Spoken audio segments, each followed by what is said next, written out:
बिस्मिल्लाहिर्रहमानिर्रहीम। अस्सलामु अलैकुम नाज़रीन मोहतरम, आप देख रहे हैं आज तक न्यूज़ और मैं हूं समी।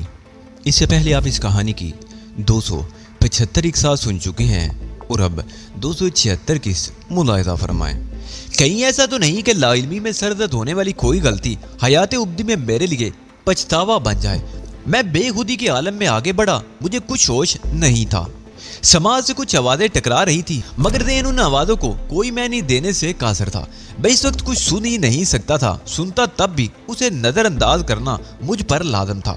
मेरे सामने मुझ जैसा एक आदमी सजदा रेज़ था।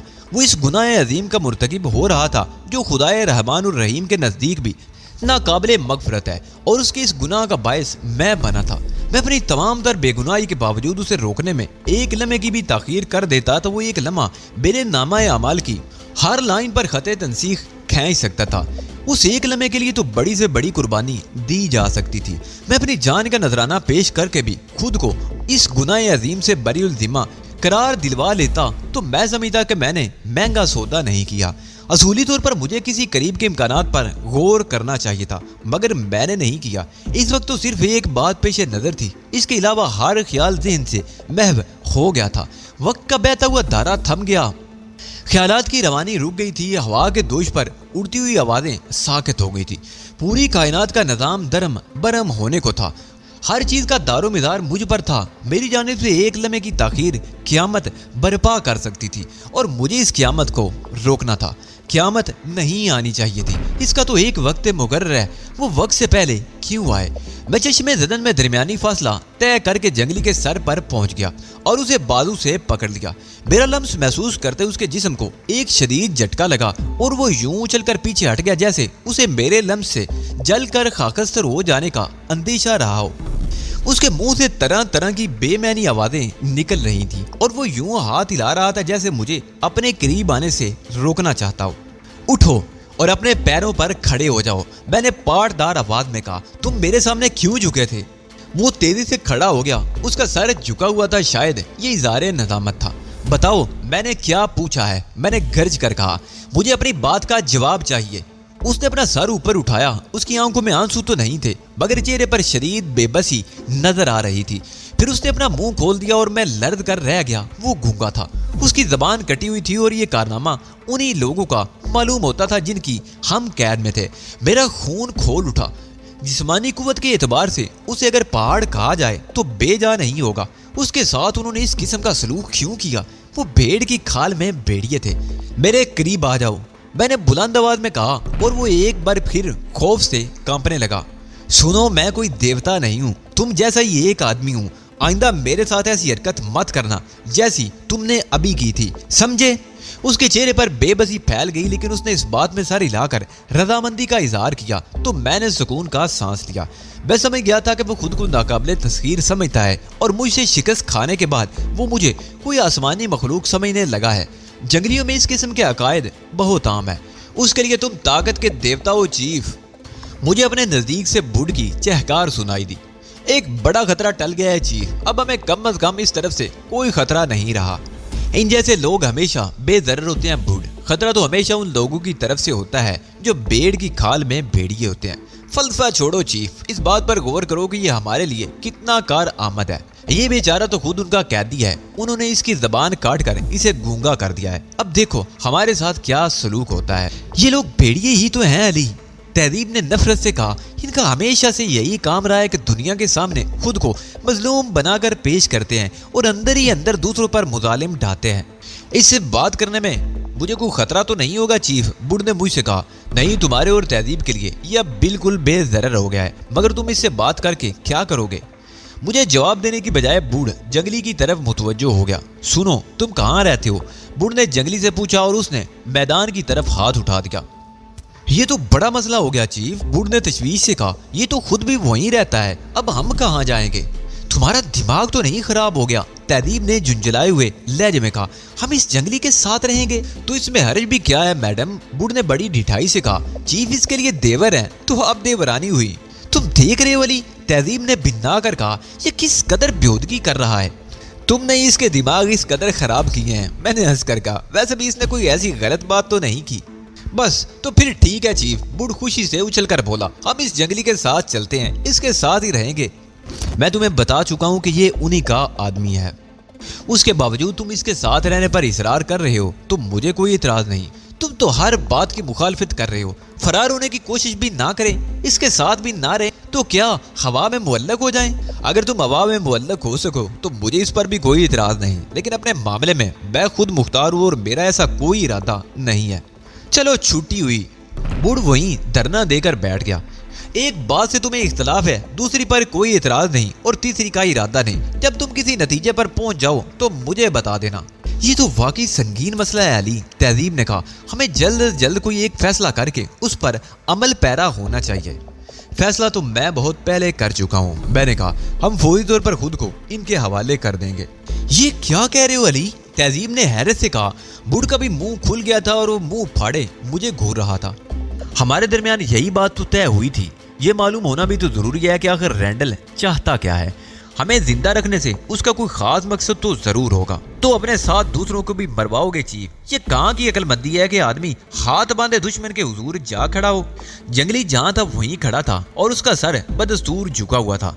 मैं चलने में उसे गौर से देखता रहा, फिर मैंने उसे वापस चले जाने को कहा और वो सर झुकाए मैदान की तरफ बढ़ गया। हमें ये देखना है कि ये कहाँ जाता है, मैंने तहजीब से कहा, और इसे तनात देखकर उन लोगों का रद्द अमल क्या होता है। तुम ये बताओ कि मेरे मना करने के बावजूद तुम उस जंगली के नजदीक क्यों चले गए थे? तहजीब ने कहा और मैं हैरत से उसे देखने लगा। तुमने मुझे कब मना किया था? जब वो सजदे में गिरा हुआ था और तुम उसकी तरफ बढ़ रहे थे, उस वक्त मैं तुम्हें चीख चीख कर उसके नजदीक ना जाने का कह रही थी, मगर तुमने सुना ही नहीं। तुम्हें क्या हो गया था अली? मैं तुम्हें क्या बताऊं कि मुझे क्या हो गया था। मैंने कुछ आवाजें तो सुनी थी, मगर उस वक्त कुछ होश नहीं था। मुझे ऐसा आदमी मेरे सामने सजदा रेज था। मैं ये बात किस तरह बर्दाश्त कर सकता था? वो तो ठीक है चीफ, बूढ़ ने कहा, लेकिन ये कोई चाल भी तो हो सकती थी। चाल ना होती तब भी ये मुमकिन था कि तुम्हें करीब पाकर वो तुम पर हमला कर बैठता। मैं इस मौजू पर बहस करने के मूड में नहीं हूँ, मैंने खुश्क लहजे में कहा, और जंगली पर नजरें जमा दी जो मैदान के दरमियान से गुजर कर जाने की बजाय किनारे किनारे जा रहा था। उसकी मंजिल एक बैरक साबित हुई। अगर वो मैदान के दरमियान से गुजरता तो जल्दी वहां पहुंच सकता था, लेकिन ऐसा मालूम होता था कि मैदान के बस से गुजरने पर पाबंदी है। मैदान में अब भी कराटे की मशकें जारी थी। मशकें करने वाले तमाम अफराद गंजे थे और मेरे अंदाजे के मुताबिक उन सब का ताल्लुक मशरिक़ बैद के ममालिक से था। तुमने क्या फैसला किया अली? तहजीब ने मुझसे पूछा। अब हमें क्या करना चाहिए? हम भी उन्हीं बैरकों की तरफ चलेंगे, मैंने कहा। जंगली मैदान के किनारे किनारे चल कर गया है, जिससे गुमान होता है कि मैदान के दरमियान से गुजरना मना है, और हम चूंकि यहाँ नए हैं और ऐसी किसी ममानियत से आगाह नहीं, इसलिए हम मैदान के दरमियान से ही गुजरेंगे ताकि हमें उन लोगों के अज़ाइम का जल्द अज जल्द अंदाजा हो सके। हम तीनों मैदान में दाखिल हो गए। अभी सुबह के 7 ही बजे थे, मगर धूप में अच्छी खासी तपश पैदा हो गई थी, जिससे अंदाजा होता था कि यह जजीरा किसी इंतहाई गर्म खित्ते में वाक़ था।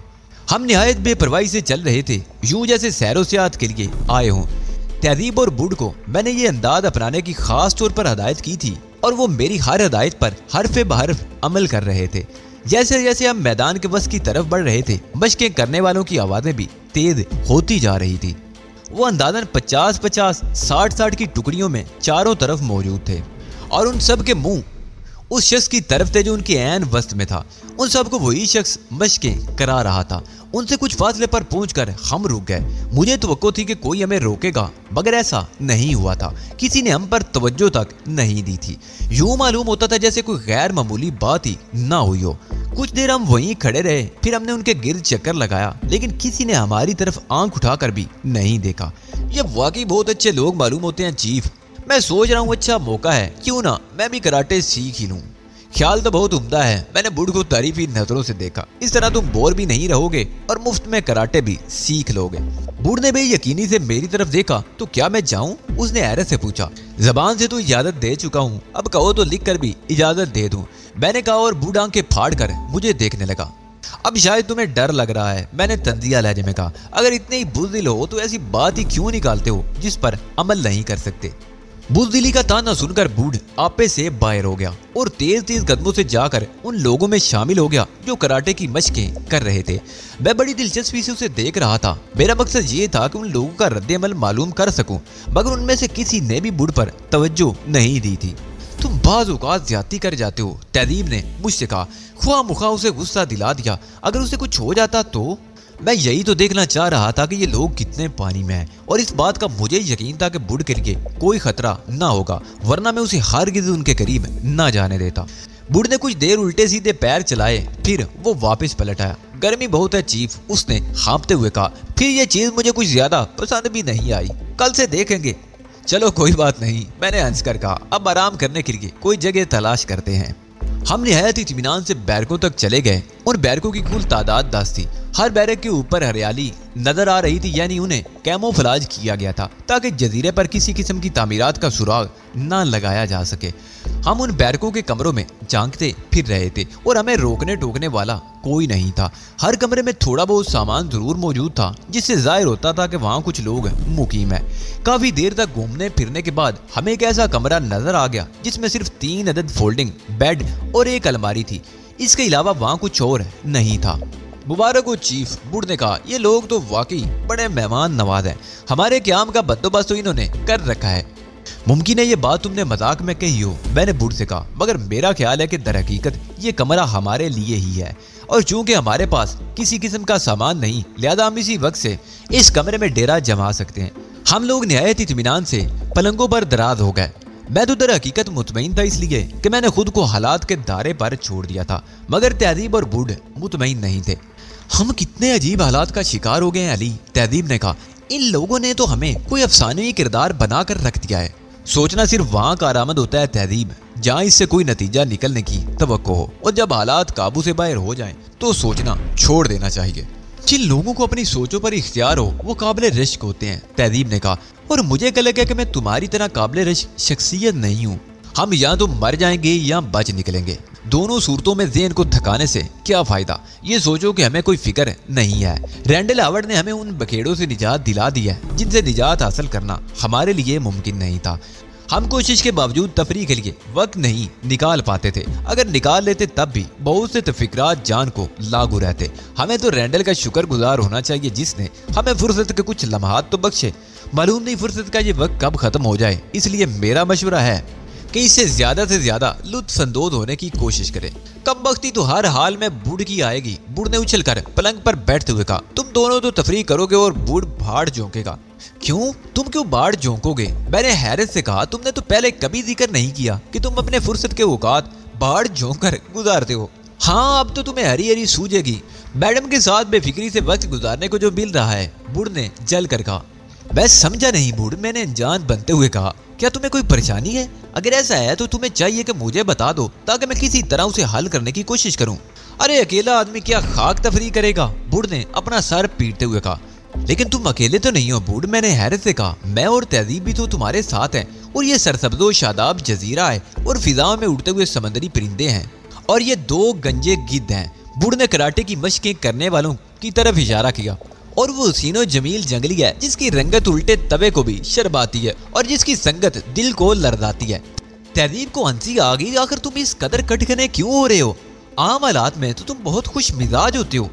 तुम देख नहीं रही चीफ किस कदर गुफ्तगू कर रहे हैं? ये जानबूझकर मुझे गुस्सा दिला रहे हैं। पता नहीं तुम्हें कौन सी बात बुरी लग गई। मेरे ख्याल में तो अली ने ऐसी कोई बात नहीं कही जिस पर तुम इतनी बुरी तरह चिराग पा हो गए। इन्हें दरअसल किसी स्याफा मसीना की तलाश है, मैंने कहा, जो इन्हें कहीं दिखाई नहीं दे रही। स्याफा मसीना की तलाश तुम्हें खुद होगी, बूढ़ ने भड़क कर कहा। मुझे क्यों बद्दुआएं दे रहे हो? अरे वहाँ एयरपोर्ट पर तो शवालू की बड़ी खुशामदें हो रही थी कि मेरे लिए किसी स्याफा मसीना का बंदोबस्त कर दीजिए।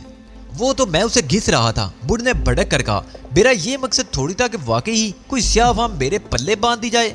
खैर कोई बात नहीं, मैं तुम्हारे प्यारे मिस्टर शवालू से कहकर तुम्हारे लिए किसी सफेद वाम लड़की का बंदोबस्त कराए देता हूँ। मुझे यकीन है कि यहाँ सफेद वाम लड़कियाँ जरूर पाई जाती होंगी।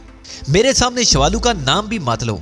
मैंने उस पर एतबार किया था मगर वो धोखेबाज साबित हुआ। तफरीह तो खैर हम करेंगे, तहजीब ने कहा, लेकिन जिंदा रहने के लिए खुराक भी तो जरूरी होती है, और यहाँ पर कोई इंतजाम नजर नहीं आ रहा। बेजा तफिक्रात को ज़हन में जगह मत दो। नाश्ता हम कर चुके हैं। दोपहर के खाने से कबल इस बारे में कुछ सोचना ही गलत है। तहजीब बुढ़ा कर रह गई। उसे ये गम खाए जा रहा था कि मौजूदा हालात में क्या होगा, जबकि मैंने खुद को हालात से ला ताल्लुक कर लिया था। मेरे लिए इतना ही काफी था कि फिलहाल हम में से किसी की जिंदगी को भी खतरा नहीं। रैंडल की वजह से मेरा एक मंसूबा नाकाम हो गया था। मैं उसे मरजाना की लाश भिजवाना चाहता था, लेकिन वो इससे कबल ही उसे छुड़ाने में कामयाब हो गया था। उसने बिसात पलट दी थी। जब दो हरीफ एक दूसरे के मद्दे मुकाबिल हों तो ये तो होता ही है। रैंडल ने ज्यादा तेज रफ्तारी का मुजाहरा किया, लिहाजा फतेह उसके हिस्से में आई। मुझे चाहिए था कि मैं इराक से सीधा फ्रांस पहुंचता। तहजीब और बुड को मेरे मेकअप ना करने पर भी एतराज था। मेकअप करना मेरे लिए कोई मसला नहीं था, मगर रैंडल को सामने भी तो लाना था। वो मेरी तवक्को से बहुत पहले सामने आ गया और खासे खतरनाक तेवरों के साथ आया था। तहजीब की फराहम करदा मालूमात से भी कहीं ज्यादा खतरनाक अंदाज में। और अब हम उसके कैदी थे। 8 बजे के करीब कराटे की एक्सरसाइज खत्म हुई और वो लोग बैरकों की तरफ आते नजर आए और मुख्तलिफ कमरों में जाकर गायब हो गए। मैं, तहजीब और बूढ़ पलंगों पर दराज थे और अपनी अपनी सोचों में गुम थे कि अचानक मैंने किसी के चलने की आवाज सुनी। बैरक में पहले बरामदा था जिसका फर्श पुख्ता था, उसके बाद कमरे आते थे। आवाज उसी फर्श पर चलने की वजह से पैदा हो रही थी। ये नुस्वानी सैंडलों की आवाज थी। वो आ रही है चीफ, वो आ रही है। आवाज सुनते ही बूढ़ उछलकर बैठ गया। तुम्हें मुझ पर एहसान करने की जरूरत नहीं, हा, अब मैं भी तफरीह कर सकूंगा। बूढ़ का जुमला खत्म होने तक आवाजें खासी करीब आ चुकी थी और सबसे ज्यादा हैरान कुन बात यह हुई कि उन आवाजों का इख्तिताम ऐन हमारे कमरे के दरवाजे पर हुआ। वो कोई औरत ही थी जिसका चेहरा हम इसलिए नहीं देख पाए कि वो मुखालिफ सिम्त में देख रही थी। किस्मत आजमाई का इससे बेहतर मौका नहीं मिलेगा चीफ, बूढ़ ने सरगोशियाना अंदाज में कहा। मैं तो जा रहा हूँ। मैंने सर के इशारे से उसे इजाजत दे दी और बूढ़ पलंग से उतर आया। अभी वो बाहर जाने के लिए कदम भी नहीं उठा पाया था कि दरवाजे के बाहर खड़ी औरत पलटी और उसे देखकर बूढ़ के साथ साथ मैं और तहजीब भी चौंक पड़े, क्योंकि वो मर जाना थी। वो मुस्कुराती हुई हमारे कमरे में दाखिल हुई और बड़ी बेतकल्लफी से तहजीब के साथ बैठ गई। गोटेल एयरपोर्ट पर मुझे छोड़कर क्यों फरार हो गए थे? उसने मुस्कुराते हुए मुझसे कहा। देख लो, मैं तुम्हें तलाश करती हुई यहाँ तक पहुँच ही गई। हमें दाद नहीं दोगी मरजाना? हमने उसी कमरे में डेरा डाला है जो हमारे लिए मखसूस किया गया था, मैंने कहा। मरजाना ने बेचैनी से पहलू बदला। ये एतराफ तो करना पड़ेगा कि ये बात वाकई ही हैरान कुन है, उसने कहा। हालांकि ये इतनी ताज्जुबखेज बात भी नहीं, मगर जिस इत्मीनान से तुम यहाँ बराजमान हो उस पर हैरत होती है। बूढ़ बड़ी मायूसी से दोबारा पलंग पर बैठ गया था। उसकी मायूसी बजा थी। वो किसी हुसीन लड़की की तवक्को कर रहा था, लेकिन वो मरजाना निकली जो किसी तरह भी हुसीन नहीं कहलाई जा सकती थी। तुम्हारे कर्नल शवालू कहाँ रह गए? मैंने कहा। वो तो एक ही मुलाकात में मेरी पसंदीदा शख्सियात में शामिल हो गए हैं। मरजाना अजीब से अंदाज में मुस्कुराई। शवालू से तो शायद तुम्हारी मुलाकात ना हो सके। बाज़ लोगों का किरदार बड़ा मुख्तसर होता है, उसके बाद वो स्टेज पर नहीं आते। क्या यहाँ कोई ड्रामा स्टेज किया जा रहा है? मैंने मुतैराना लहजे में कहा। एक ऐसा ड्रामा जिसका स्क्रिप्ट पहले से तहरीर नहीं किया गया, जिसमें रटे रटाए मुकालमे नहीं बोले जाते। हर किरदार को बदलते हुए वक्त और हालात के मुताबिक अपना तर्ज अमल तब्दील करना होता है। तुम तो फलसफा बोलने लगी, मैंने हंसकर कहा। यूं तो पूरी दुनिया एक स्टेज है। बात हो रही थी मिस्टर शवालू की। मरजाना ने मेरी बात काट दी। उससे तो अब तुम्हारी मुलाकात मुश्किल ही है, इसलिए कि अब वो सूरत हाल पैदा नहीं हो सकती जिसमें तुम्हारी उससे मुलाकात होनी थी। सिर्फ मैं ही नहीं, बूढ़ भी उससे मुलाकात का ख्वाह है। उन्होंने इनसे वादा किया था कि इनके लिए कोई हुसीन लड़की का बंदोबस्त करेंगे। तुम तो हर वक्त बूढ़ को बदनाम करने पर तुले रहते हो, बूढ़ ने एहतजाजी अंदाज में कहा। कोई बात नहीं मिस्टर बूढ़, मरजाना मुस्कुराई। अगर मिस्टर शवालू ने ऐसा कोई वादा किया था तो उसे जरूर पूरा किया जाएगा। देख लिया तुमने चीफ, बूढ़ ने फातिहाना अंदाज में कहा। मैं कह रहा था कि मिस्टर शवालू बहुत अच्छे आदमी है, मगर तुम मान नहीं रहे थे। अब बोलो क्या कहते हो? बाज लोग जाहिर पर फैसला कर देते हैं और बाज नहीं करते, मैंने बेपरवाही से कहा। बाज लोगों को दूसरों की तरफ से बदगुमानी की आदत पड़ जाती है, मरजाना ने तहजीब की तरफ देख कर कहा। मैं तुम्हारी इस बात से इत्तफाक करती हूँ, तहजीब ने मैंने खेज अंदाज में जवाब दिया। बाज लोगों में वाकई ही ये आदत होती है। मैं भूल गई थी कि तुम अली की साथी हो, इसलिए उसी की तरफदारी करोगी, मरजाना ने कहा, मगर उसके लहजे से जरा सी भी नागवारी जाहिर नहीं हो रही थी। कम अज कम मैं तो हाँ में हाँ मिलाने वालों को दोस्त नहीं कह सकती। मेरी नजर में तो ऐसे लोग बदतरीन दुश्मन होते हैं। मरजाना मेरी तरफ मुतवज्जो होगी। कल तक मैं तुम्हारी कैद में थी, मगर आज मामला बरअक्स है। मैं हर वक्त हर किस्म के हालात का मुकाबला करने को तैयार रहता हूँ, मैंने जवाब दिया। तुम देख रहे हो कि तुम्हें कितनी आज़ादी मैसर है। ये उस अच्छे सलूक का जवाब है जो तुमने मेरे साथ किया था। मैंने किसी की तवक्को पर तुम्हारे साथ नरम सलूक नहीं किया था, लेकिन हम पर यह इखलाकी जिम्मेदारी आयद होती है कि जवाब में तुम्हारे साथ ज्यादा अच्छा सलूक किया जाए। मुझे बेहद खुशी है कि मेरा साबका आली ज़र्फ हुरीफों से है। क्या तुम हमारा मजाक उड़ाने की कोशिश कर रहे हो? मरजाना की खुश इखलाकी जवाब दे गई। तंज करने को अगर तुम मजाक उड़ाना कहती हो तो यही समझ लो। मैंने बेपरवाही से कहा, तुम्हारी जगह कोई और होता तो इस नरम सलूक पर हमारा शुक्र गुजार होता, लेकिन तुम हम पर तंज कर रहे हो। कोई और होता तो बेशक तुम्हारा शुक्र गुजार होता, मगर मैं कोई और नहीं। मेरा नजरिया ये है कि अच्छा काम अगर बदनीति से किया जाए तो लायक तहसीन नहीं होता। हमारी नीयत पर शुबा जाहिर करके तुम अच्छा नहीं कर रहे हो। मरजाना का जब्त जवाब देता जा रहा था। मेरे करतूत अगर अच्छे रहे होते तो आज यहाँ नजर ना आ रहा होता, कहीं पुरसुकून जिंदगी बसर कर रहा होता। तुम्हारा कसूर नहीं है। तुम्हें जो डील दी गई है ये उसी का नतीजा है कि तुम इस कदर बढ़ बढ़ कर बातें कर रहे हो। कोई बिला वजह किसी को डील नहीं देता। तुम लोगों ने हमारे साथ कोई रियायत की है तो अपने ही किसी फायदे के लिए की होगी। तुम यहूदी दुनिया के खिलाफ हो। तुमने ओरी बावड़ को मारा, उसकी बेटी के कत्ल के जिम्मेदार भी तुम हो। तुम्हारी जात से हमें बेशुमार नुकसानात पहुंचे, उसके बावजूद मोशी आवड़ तुमसे सख्त सलूक के खिलाफ हैं। मैं मोशी आवड़ का शुक्र गुजार हूँ, लेकिन तुमने उन नुकसानात का जिक्र नहीं किया जो ओरी बावड़ की वजह से अरबों को पहुंचे। क्या में इसराइल की वजह से जो फलस्तीनी बेघर हुए वो किस खाते में जाएंगे? मरजाना ने अपनी खुश इखलाकी बरकरार रखने की बहुत कोशिश की, मगर मेरी गुफ्तगू और खुसूसन मेरे अंदाज की वजह से उसे बहुत दुश्वारी हो रही थी। मैं भी साफ गोई पर तुला हुआ था। मुझे उसकी चापलूसी करने की जरूरत भी नहीं थी, और ये हकीकत है कि मैं उन लोगों से खौफजदा नहीं था। 250 कराटे फाइटर के लश्कर से मुझे कोई खौफ नहीं था। इस बात की फिक्र भी नहीं थी कि मैं इस नामानूस जगह से किस तरह निकल पाऊंगा। एक अजीब किस्म की बेफिक्री ने मुझे अपनी गिरफ्त में ले रखा था। शवालू हमारा बहुत मामूली सा कारकुन है, मरजाना ने जहरीले लहजे में कहा। तुमने देखा कि उस सदना से कारकुन ने तुम्हें कितनी आसानी से जेर कर लिया।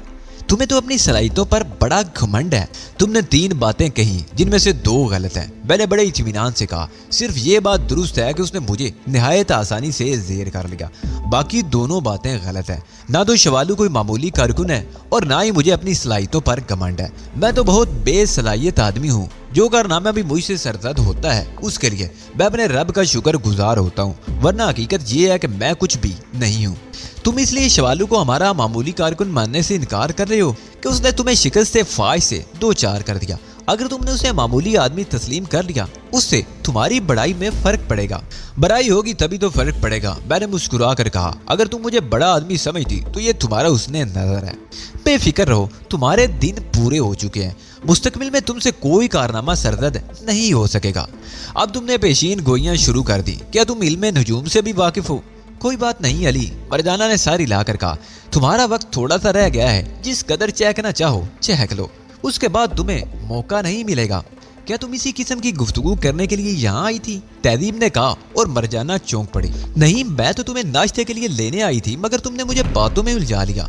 नाश्ता तो हम जंगल में ही कर चुके हैं, बुढ़ ने मरजाना से कहा। मैं सोच रहा था कि मरजाना हमें लेने आई है, यानी उसे इल्म था कि हम लोग यहाँ पहुँच चुके हैं। इसका वाज़ेह मतलब ये था कि हमारी नकलो हरकत किसी भी वक्त पोशीदा नहीं रही थी। वो लोग हमारी नकलो हरकत से पूरी तरह बाखबर थे। चूंकि यहाँ उनकी हुक्मरानी थी, इसलिए ये बात ज्यादा ताज्जुब खेद भी नहीं थी। जंगल में खुफिया कैमरे भी नस्ब हो सकते हैं, और ये कमरा जिसमें हम थे इनमें भी शायद खुफिया हो सकते थे। तहजीब और बुढ़ से बातें करते वक्त मैं खास तौर पर मुहतात रहा था। ये सोचना भी हमाकत थी कि रैंडल हम पर मेहरबान हो गया है। मैं देख रहा था कि रैंडल के नर्म रवैये से बुढ़ ने गहरा असर लिया है। तहजीब उसके मुकाबले में बहुत ज्यादा ज़हीन थी, मामला फहम भी थी, मगर इस जाल से पूरी तरह वो भी बच नहीं सकी थी।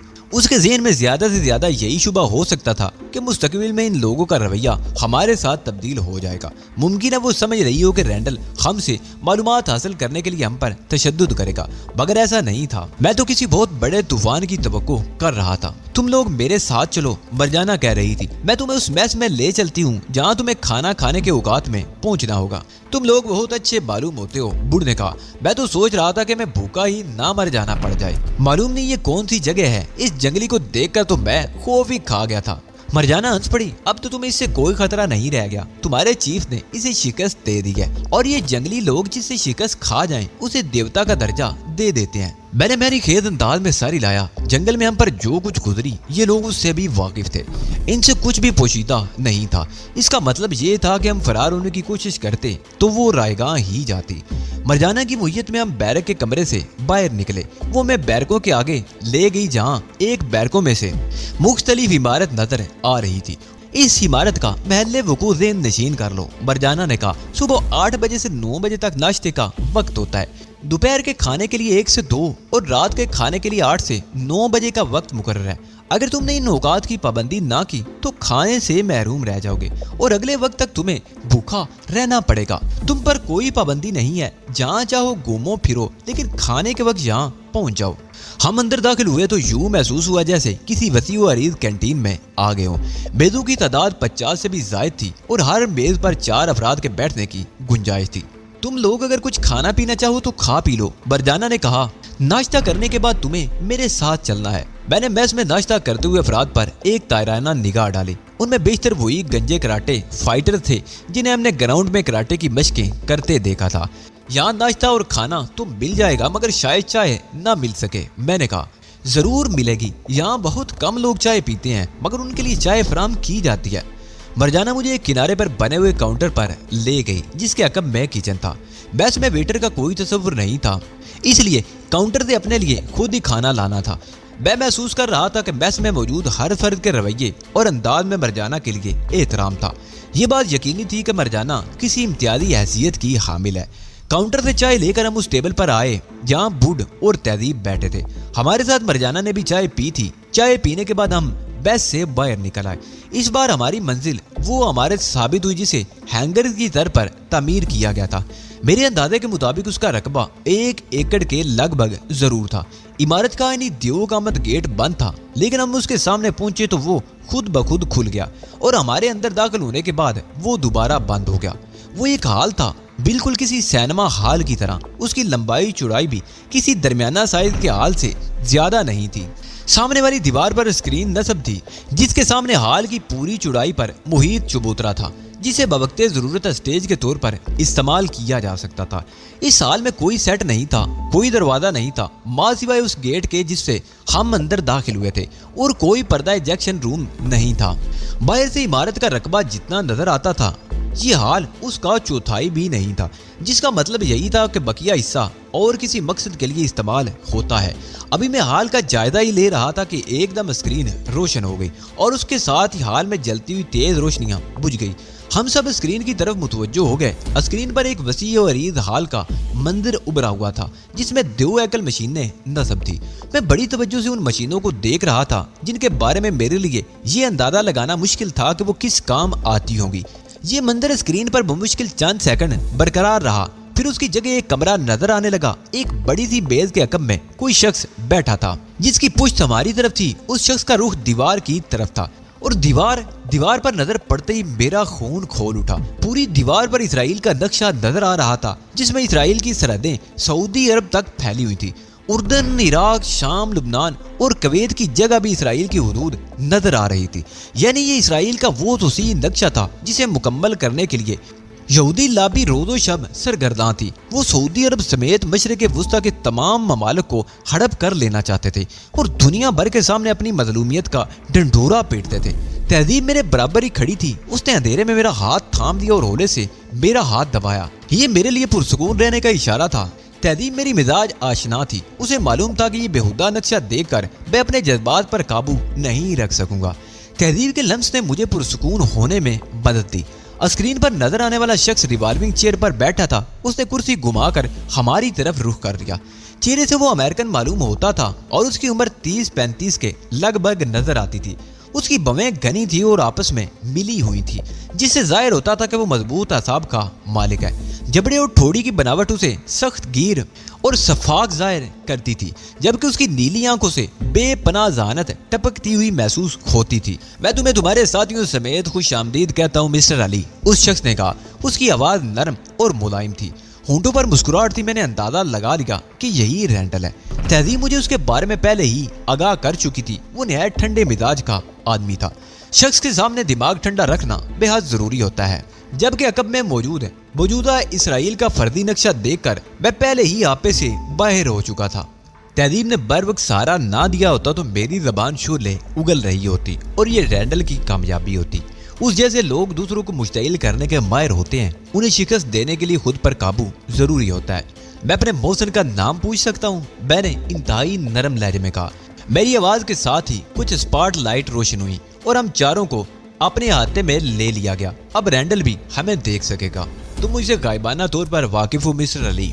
तहजीब मालकम एक्स मेरे बारे में मालूमात हासिल करने के लिए खासी सरगर्दान रही हैं। मेरा नाम रैंडल था, अब लोग मोशी हावर्ड के नाम से जानते हैं। तुम खासे बाखबर आदमी मालूम होते हो रैंडल। मैंने जानबूझकर उसे रैंडल के नाम से मुखातिब किया। मुझे उसके मिजाज की ठंडक का इम्तिहान भी तो करना था। सांस की डोरी का रिश्ता अपने जिस्म से बरकरार रखने के लिए बाखबर रहना जरूरी होता है मिस्टर अली। खुद बाखबर रहना और दूसरों को बेखबर रखना, इन जरिए उसूलों पर अमल किए बगैर मेरे लिए अपना वजूद बरकरार रखना मुमकिन नहीं है। सुना है तुम मुझसे अपने रूहानी उस्ताद की मौत का बदला लेना चाहते हो। मैंने पहले सोचा था उनके कत्ल का इंतकाम तुम्हारा खून बहा कर लूंगा, फिर मैंने अपना फैसला तब्दील कर लिया। मेरा इरादा है कि तुम्हें एक मखसूस तरीके कार से गुजार कर तुम्हारे ख्यालात तब्दील कर दिए जाएं और फिर तुम्हें अपने मफाद के लिए इस्तेमाल किया जाए।